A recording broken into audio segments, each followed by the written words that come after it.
नमस्कार beautiful souls. आशा करती हूँ आप सभी स्वस्थ होंगे, मस्त होंगे, अपनी अपनी मैनिफेस्टेशंस को मैनिफेस्ट करने के लिए कार्यरत होंगे। आज की वीडियो में हम बात करेंगे how to rewire your belief system. अपने बिलीफ सिस्टम को कैसे हम चेंज कर सकते हैं। बिलीफ सिस्टम क्या होता है? किसी भी चीज़ को लेके हर इंसान की अलग अलग सोच होती है, अलग अलग धारणा होती है। ठीक है, जैसे कि किसी को मैथ्स पसंद आ सकता है क्योंकि उसे मैथ्स बहुत इजी लगता होगा, लेकिन किसी को मैथ्स बहुत डिफ़िकल्ट लगता होगा और इस वजह से उसे मैथ्स के क्वेश्चंस करने में दिक्कत आती होगी। ठीक है, ऐसा क्यों? क्योंकि वो बचपन से अपने मन में डर बिठा के आ रहा है कि मैथ्स के क्वेश्चंस मुझसे सॉल्व नहीं होते। ठीक है, ऐसे हर चीज़ में हर ह्यूमन बीइंग के अलग अलग पॉइंट ऑफ व्यूज़ होते हैं, अलग अलग नोशंस होते हैं, अलग अलग थिंकिंग होती है। इसको बोलते हैं बिलीफ। ठीक है, अब हम अपने बिलीव्स को चेंज कैसे कर सकते हैं और उनको करना क्यों ज़रूरी है, मतलब क्यों करना चाहिए हमें बिलीफ रीवायर या चेंज। देखिए, अभी तक अगर जीवन में कुछ नहीं मिल पा रहा है, ठीक है, किसी भी स्पेसिफिक एरिया में जो आप चाह रहे हैं जैसा वो नहीं हो पा रहा है, इसका बेस में कोर में अगर आप रीज़न देखेंगे तो वो रीज़न आपका बिलीफ सिस्टम ही निकल के आएगा। ठीक है, और जब तक हम उस बिलीफ सिस्टम पे काम नहीं करेंगे, उस बिलीफ सिस्टम को चेंज नहीं करेंगे, तब तक हमारे अंदर की प्रोग्रामिंग चेंज नहीं होगी और नेगेटिव थॉट प्रोसेस ही चलता रहेगा। मतलब जो चीज़ हमें नेगेटिव, मतलब क्या नेगेटिव, मतलब जो हमें चाहिए उसके विपरीत सोच चलती रहेगी। ठीक है, तो इस वजह से हमें आवश्यकता पड़ती है अपने बिलीव्स को चेंज करने की और उनको रीवायर करने की। ठीक है, तो इसके लिए हमको करना क्या है? देखिए, आप पहले अगर मान लीजिए आप ये चाह रहे हैं कि आपको छोटी सी चीज़ स्टार्ट करते हैं। ठीक है, जैसे आपको डांस सीखना है, ठीक है, या डांस करना है, बट आपको डांस नहीं आता। ठीक है, डांस तो बहुत से लोग हैं जिनको नहीं आता। बॉडी में रिदम हो या नहीं हो उससे फ़र्क नहीं पड़ता, आपका मन करता है तो आप कर सकते हैं। बट अब आपके मन में अगर ये धारणा बैठी है कि लोग मेरा मजाक उड़ाएंगे, ठीक है, मैं बहुत अजीब लगता हूँ डांस करते टाइम, या मुझे तो बिल्कुल आता ही नहीं है, मेरी बॉडी बिल्कुल फ्लेक्सिबल नहीं है। ठीक है, अब जब ये सारे आपने क्या पकड़ लिए, अपने बिलीव्स पकड़ लिए, अब आपको क्या करना है? इन बिलीव्स को चेंज करने के लिए आपको कॉन्शियसली एफ़र्ट करना है। कॉन्शियसली एफ़र्ट कैसे करेंगे? कोई भी एक अफर्मेशन बना लेंगे जो इन बिलीव्स को चेंज करने में हेल्प करे। जैसे कि I have a flexible body and I love to dance and whenever I dance I get compliments from people. तो इसमें क्या किया? इस एक अफर्मेशन में हमने वो सारे जो निगेटिव हमारी प्रोग्रामिंग है, मतलब जो भी हमने हिंड्रेंसेस क्रिएट किए हुए हैं, रेजिस्टेंस क्रिएट किए हुए हैं उस स्पेसिफिक एरिया में, उन सबको काउंटर कर दिया। ठीक है, अब इस अफर्मेशन को हम क्या करेंगे? We are going to repeat it. जब भी हम उस स्पेसिफिक चीज़ के बारे में सोच रहे हैं, ठीक है, या सोचने की जैसे ही हमारे दिमाग में वो एक स्पेसिफिक टॉपिक आया तो हम उस टाइम पे क्या कर सकते हैं? इस अफर्मेशन को रिपीट कर सकते हैं।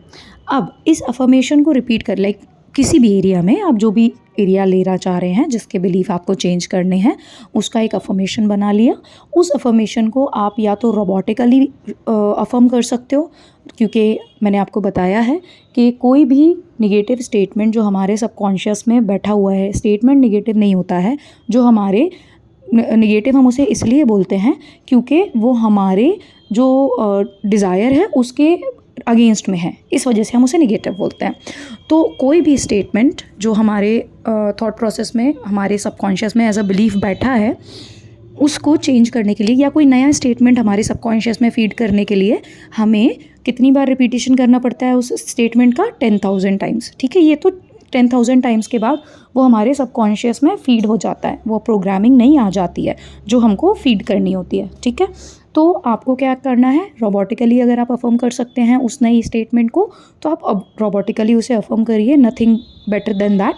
और आप अपने कंफर्ट के हिसाब से करिए, आप कितने टाइम में 10,000 बार करना चाहते हैं, ठीक है, कितने दिन में, या एक दिन में, 2 दिन में, that depends on you. But don't go berserk, मतलब एकदम पूरी तरीके से पागल सब कुछ छोड़ के उसी के पीछे नहीं लग जाना है।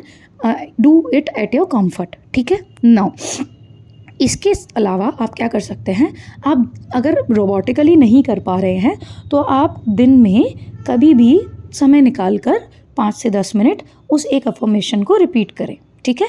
बार बार रिपीट करें। ये तरीका आप कर सकते हैं, 1 बार कर सकते हैं, 2 बार कर सकते हैं, दिन में 3 बार कर सकते हैं, जैसा आपको कंफर्टेबल लगे, 5 या 10 मिनट या 15 मिनट के लिए, ठीक है।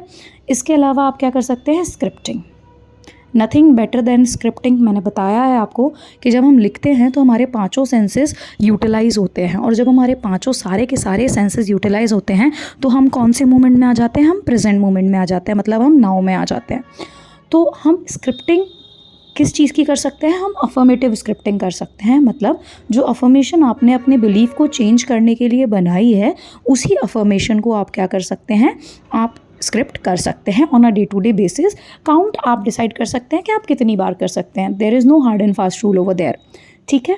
अब जब आप ये करेंगे तो आपको कुछ समय के बाद रियलाइज़ होगा कि आपके अंदर से जो डर था उस चीज़ को लेके, या जो भी निगेटिव फीलिंग्स थी, या जो भी रेजिस्टेंस या हिंड्रेंस थे, वो रिमूव हो रहे हैं। ये आपको फील होगा, और जब आपको ये फील होगा तो आप देखेंगे कि आपके पास अपॉर्चुनिटीज़ आएंगी उस एरिया को इम्प्रूव करने की, आपके पास अपॉर्चुनिटीज़ आएंगी उस एरिया में एक्सेल करने की, ठीक है। इसलिए आपको क्या करना है, इस तरीके से आपको अपने बिलीफ सिस्टम को रिवायर करना है, या फिर अपने जो भी बिलीव्स हैं किसी भी स्पेसिफिक एरिया को लेके उसको चेंज करना है। अब पता कैसे करें कि किस चीज़ को लेके हमारे क्या बिलीव्स हैं, ठीक है। सपोज़ करें आप पढ़ाई में आपको रिज़ल्ट नहीं मिल रहा है, ठीक है, तो आप पहले शांति से एकांत में बैठें, 3 बार गहरी सांस लें और छोड़ें। उसके बाद पेन और पेपर लेके बैठिएगा, लेकिन जर्नलिंग डायरी मत लीजिएगा, कोई भी ऐसा ही पेन और पेपर, और उसमें आप ये सोचें कि आप अपने बारे में, अपने आप को लेके, आप पढ़ाई के संदर्भ में अपने आप को लेके क्या सोचते हैं, ठीक है। आपको समझ आएगा, आपके अंदर से निकल के आएंगी चीज़ें कि आप क्या क्या बोलते हो अपने लिए पढ़ाई को लेके, ठीक है। तो वहाँ पे आपको समझ आएगा कि क्या, कहाँ से वेवरिंग आ रही है, कहाँ से रेजिस्टेंस आ रही है, और कहाँ से हिंड्रेंस आ रही है।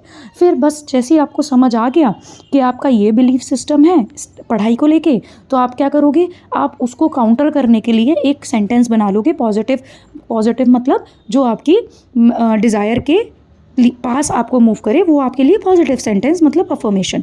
आप एक अफर्मेशन बना लेंगे, और उस अफर्मेशन को, जो मैंने 3 मेथड्स बताए, या तो रोबोटिकली अफर्म कर लें, या दिन में आपको जब समय मिले तब अफर्म कर लें, या जब आपके मन में उस चीज़ के बारे में ख्याल आए तब अफर्म कर लें, या फिर आप उसको लेके स्क्रिप्टिंग कर लें। अफर्मेटिव स्क्रिप्टिंग बोलते हैं जिसको, आप वो कर सकते हैं।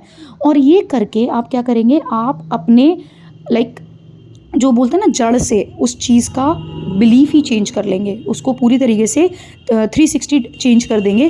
तो कभी भी आपको लाइफ में उस चीज़ पे फिर से काम करने की ज़रूरत नहीं पड़ेगी। वो बिलीफ आपकी लाइफ में कभी भी वो वाला same to same, until and unless आप वो बिलीफ फिर से बोलने लगे निगेटिव वाला, या आप अपने दिमाग आप उसको फीड करने लगे सबकॉन्शियस माइंड को, तब तक वो बिलीफ आपके दिमाग में नहीं आएगा फिर से। जो नया बिलीफ आपने रिप्रोग्रामिंग करके अपना बिलीफ रिवायर किया है, वो ही आपकी लाइफ में रहेगा। और ये क्या करेगा, ये जड़ से, कोर से आपकी क्या करेगा, बिलीफ की रिवायरिंग करेगा, और आपकी लाइफ के उस स्पेसिफिक एरिया में आपको एक्सेल करने में और ट्रेमेंडस सक्सेस अचीव करने में बहुत ज़्यादा मदद करेगा। मतलब आप देखेंगे कि आपकी जो पोटेंशियल है उस स्पेसिफिक एरिया में, जैसे ही आपका बिलीफ आप रिवायर कर लेंगे, तो वो 10 टाइम्स से भी ज़्यादा टाइम्स मल्टीप्लाई होके आपके पास आएंगी चीज़ें उस स्पेसिफिक एरिया में, ठीक है। आई होप आज की वीडियो आपको पसंद आई हो। अगर पसंद आई है तो इसे लाइक करें, वीडियो को शेयर करें, और कमेंट सेक्शन में कमेंट करें, और please do subscribe to my YouTube channel. Until next time, stay positive, stay grounded, keep manifesting, dream big, bigger and biggest, ठीक है। जब तक करेंगे नहीं तब तक छोड़ेंगे नहीं। Thank you for watching the video. हरि ओम तत्सत।